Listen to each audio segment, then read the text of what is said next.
When Callicles enters the conversation, he gives a long speech. The first part of this long speech is his explanation of justice, of this distinction between natural and conventional justice. The second part of that long speech, in that second part, he discusses philosophy. He discusses the value of philosophy. That's something that we're interested in this class. We're trying to understand what philosophy is, what value it might have. And this is the first place, and so far this semester in this class, where we've had someone talking about that. So we want to pay attention to it and see what exactly is going on. So what Callicles points out, so this is Callicles' view, right? What he says is that philosophy is a delightful thing for children, and he smiles when he sees children kind of talking in this philosophical way. He thinks it's kind of charming or something like it, but it's impractical. And so fine, as part of like educating children, philosophy is fine. That's fine, right? If you want to make it a core requirement in your university, that's fine. But it's impractical, not that you guys are children, but it's impractical, Callicles says, to spend very much time with philosophy, to spend time on it as an adult, or to devote one's life to it. Why? Well, according to Callicles, because philosophy is useless. It doesn't do anything. It's totally useless. And he then goes on at length about this point. The way he describes it, the philosopher is going to be inexperienced in any number of things. And so he lists a bunch of stuff. In the first place, a philosopher, right? You spend all your day doing philosophy. And it's clear he's got Socrates in his sights. He knows who Socrates is. He is digging in at Socrates here, right? You spend all your days kind of just talking about things with people or whatever, staring up at the sky and not doing anything. You're going to be inexperienced in the laws of the city. You're not going to be able to get things done politically. You're not going to, what would be better? Put it in a more modern context, right? Yeah, go do law. Lawyers, attorneys, things like that, or politicians. They're useful people. That's something worthwhile to devote yourself to, right? That's not useless. Those people they do very useful and important things. If you're a philosopher, you're not going to, if you spend all your days doing what Socrates does or thinking these big questions or whatever, what is the meaning of life and so on, you're not going to know how things work in the city. You're not going to be able to get things done. You're not going to know about the laws of the city. You're not going to know about, the way Callicles puts the point is, you're not going to know about the language of business dealings, right? The idea there, you're not going to know how money works, how the economy works, how business works. You'd be a very poor businessman or woman. You're not going to know how business dealings work. You're useless, right? You spend all your day thinking about these questions. You spend all your day, all your time, you devote your energy and resources to philosophy. Well, you're not going to be able to do business. Business is actually useful for you and for other people. You spend your time doing philosophy, right? You're not going to know about that kind of stuff.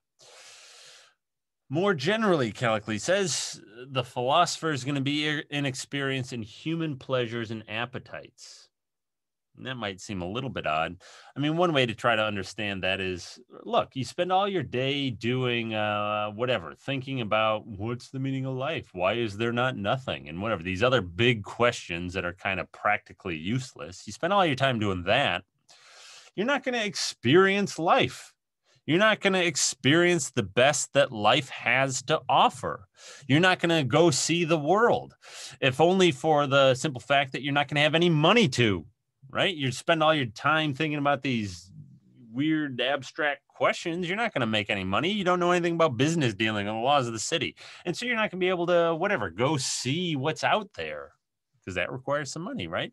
You're not going to be able to experience the best that human life has to offer, right? You're not going to be, that's, I think, what Callicles is getting at when he talks about human pleasures and appetites. And so philosophy is actually a really kind of bad thing to devote yourself to. You're making yourself useless.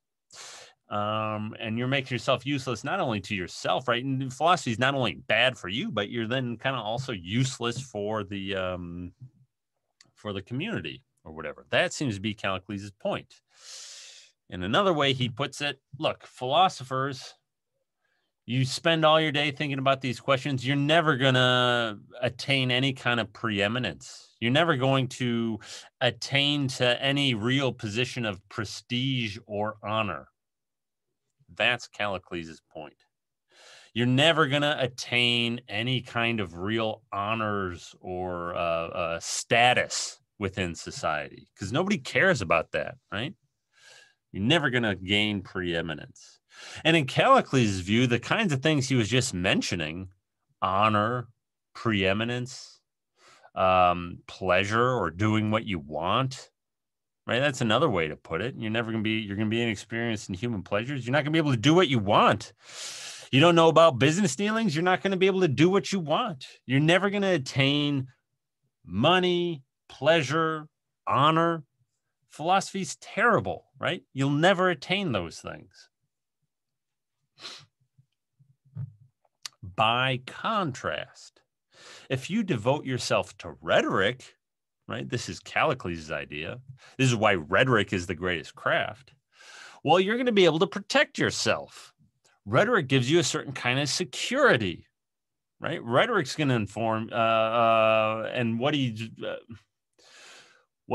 Callicles is doing here, and this is a reason to think of the Gorgias not as an actual discussion, but this is something, it's a story made up by Plato. There are obvious allusions in what Callicles is saying here to Socrates' eventual execution. You spend your time learning, with philosophy, Socrates, anybody can just come along and take you to court and have you executed. You won't be able to defend yourself, Socrates, if you spend all this time doing philosophy. Cut it out with philosophy. Do something that's actually useful, like devote yourself to rhetoric. If you learn rhetoric, that gives you some security. You'll be able to defend yourself. Rhetoric, furthermore, right, allows you to advance your own ends. It allows you to do what you want to do. And so if you want to go whatever, right? If you want to go ski the Alps, not that they skied back then, right? You can do that, right? You can do whatever you like if you are persuasive enough. Rhetoric is the most useful craft, according to Callicles. That's why you should devote yourself to rhetoric. You can protect yourself, and it advances your own ends. You can do what you want.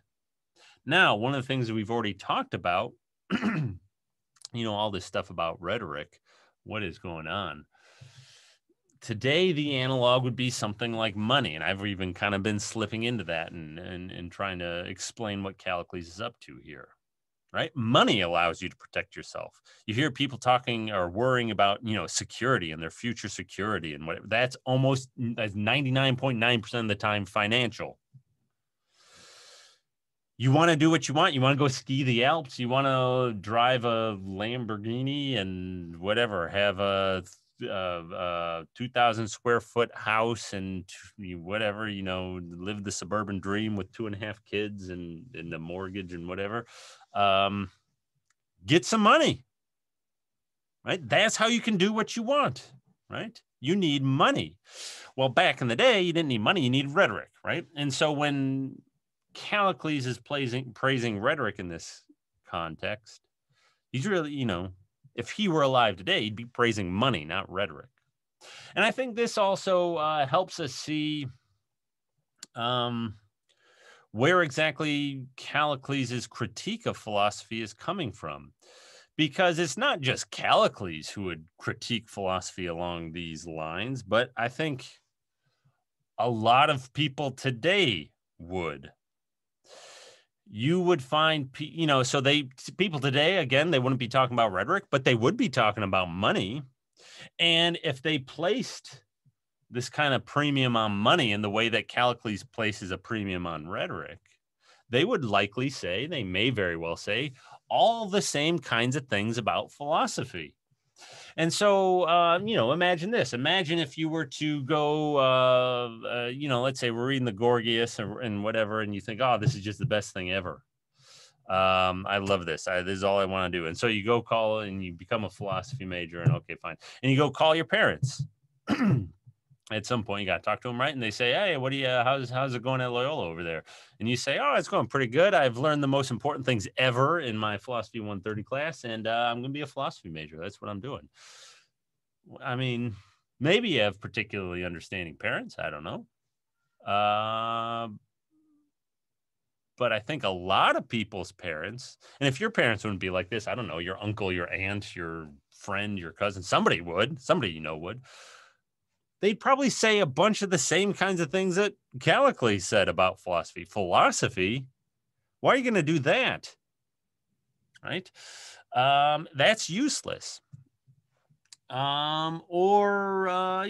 Parents, we get this in high school, I think, or school more generally.